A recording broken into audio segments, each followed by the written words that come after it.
Olá, hoje vamos tratar do tema alternativas para as empresas fazerem caixa nesses tempos de restritíssima liquidez e o veremos sob duas perspectivas, dilação de tributos e substituição de penhora judicial por seguro-garantia.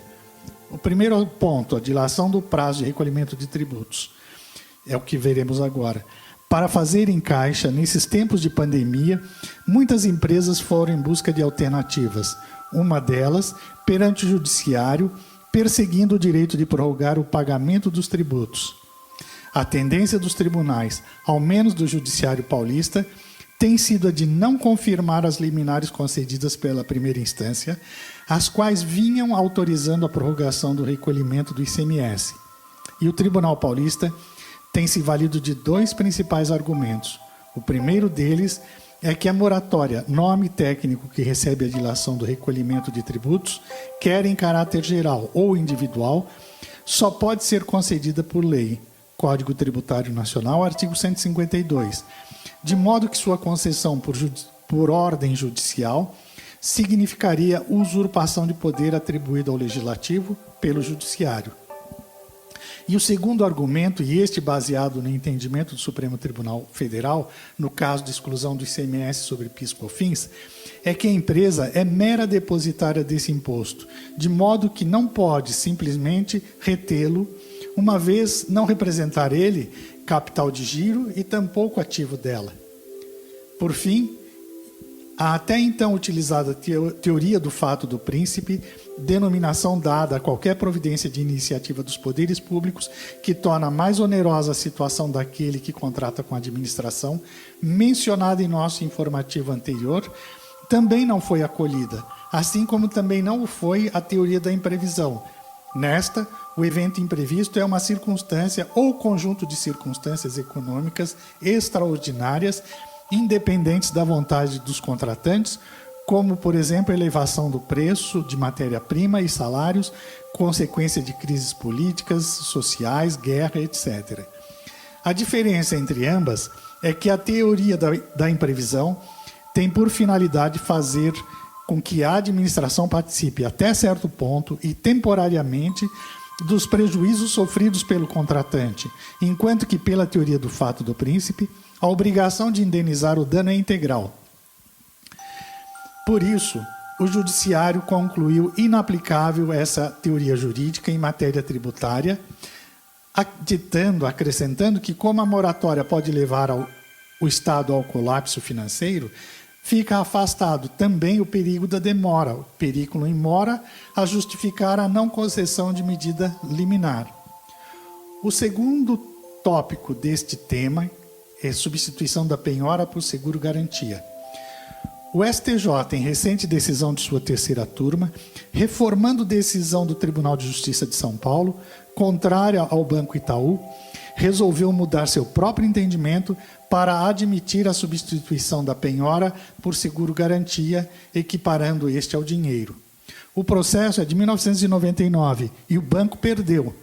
Foi citado para cumprir a obrigação em 2008 e, em 2016, ante o pedido de execução, o Itaú ofereceu seguro-garantia. Na decisão, contra a pretensão de oferecimento pelo Itaú de seguro-garantia, o Tribunal de Justiça de São Paulo usou o argumento de que a execução deve ocorrer no interesse do credor e haveria, no caso, iminente risco de ela ser frustrada. Um dos pontos de dúvida da relatora desse processo na terceira turma do STJ, Nancy Andride, é se o seguro-garantia, com vigência até dezembro de 2021, garantiria até o final o processo. Segundo o ministro Ricardo Vilas Boas Cueva, a SUSEP tomou as medidas necessárias para o seguro-garantia até o fim da execução e, por isso, produz os mesmos efeitos jurídicos que o dinheiro, seja para a garantia do juízo ou para possibilitar a substituição de outro bem objeto de anterior penhora. Nesse processo, resultou claro que a idoneidade da apólice de seguro-garantia judicial deve ser verificada segundo sua conformidade às normas da SUSEP. E o fato de o mercado de seguros se subordinar à fiscalização daquela entidade é suficiente para testar a idoneidade do seguro-garantia judicial, desde que apresentada no processo a certidão de regularidade da seguradora perante aquela superintendência. Ou seja, Essa comprovação de regularidade faz toda a diferença para que o judiciário equipare o seguro ao dinheiro.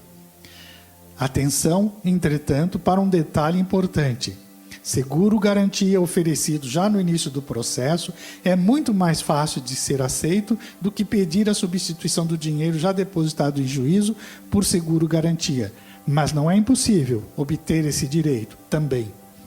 No mesmo dia em que essa decisão do STJ foi publicada na imprensa, o ministro Luiz Fux, do STF, negou o pedido do banco Volkswagen, nesse caso na condição de contribuinte, na qual requeria a substituição do depósito em dinheiro por seguro-garantia. O banco alegava falta de caixa e liquidez ante o exponencial aumento da inadimplência de seus clientes e altíssima demanda por renegociações para postergar o vencimento das parcelas de dívida em época de Covid-19. Já nesse caso, o argumento utilizado pelo STF para negar o pedido foi que o dinheiro fica disponível na conta única do Tesouro Nacional desde o primeiro depósito e que são considerados parte do orçamento da União.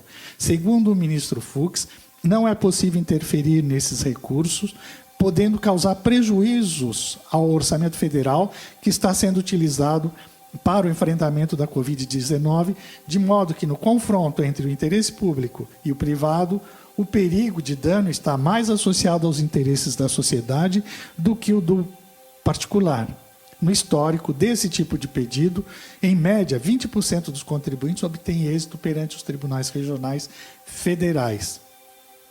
Os efeitos da pandemia para justificar o pedido perante o judiciário, objeto da presente matéria, precisam ser mais que alegados em juízo, precisam ser também comprovados por balanços financeiros e outros elementos contábeis, provando assim a necessidade efetiva do desbloqueio do dinheiro e sua substituição pelo seguro-garantia. Importa destacar que o Conselho Nacional de Justiça, em reunião realizada em 27 de março de 2020, formou maioria para autorizar a substituição de depósitos judiciais e penhora por seguro-garantia ou fiança bancária. Embora essa decisão do CNJ tenha sido dada no âmbito de uma ação que tramita perante o Tribunal Superior do Trabalho, é aplicável a todo o judiciário. No voto, um dos conselheiros citou previsão do artigo 835 do Código de Processo Civil, no sentido de que, para fins de substituição da penhora, dinheiro equipara-se a fiança bancária e seguro-garantia, o que autoriza a substituição. A conclusão é que, nesse cenário de absoluta anormalidade causada pela Covid-19, o dinheiro tornou-se objeto raro e disputado tanto pelo setor público como pelo setor privado, com a diferença que a União pode imprimir dinheiro e os particulares não. Por isso, vale a pena levar essa necessidade premente pela qual passam as empresas para o judiciário resolver, principalmente porque há fato novo representado pela decisão do CNJ. Nosso escritório tem contato com os valiosos serviços da Credit, seguros de crédito e garantia. Para conhecê-la, e bem assim, as exigências que cercam essa operação, inclusive custos, fazemos link para o material por ela disponibilizado e autoexplicativo. Veja em nosso blog. Indicamos material correlacionado a este, disponível também em nosso blog, sob o título Pandemia da Covid-19 e postergação do recolhimento de tributos federais, estaduais e municipais. Aconselhamos sua leitura. Para encerrar, indicamos todos os materiais disponíveis em nosso blog, todos os materiais disponíveis em nosso canal YouTube. Pedimos para se inscrever nele e todos os materiais disponíveis em nossas redes sociais. Agora também disponibilizamos nosso material na Alexa da Amazon, dispositivo que, sob comando de voz, basta dar o comando Alexa, abre Franco Advogados Cast. Mais uma vez, muito obrigado e esperamos que essas matérias que nós disponibilizamos nesses canais sejam sempre todas úteis.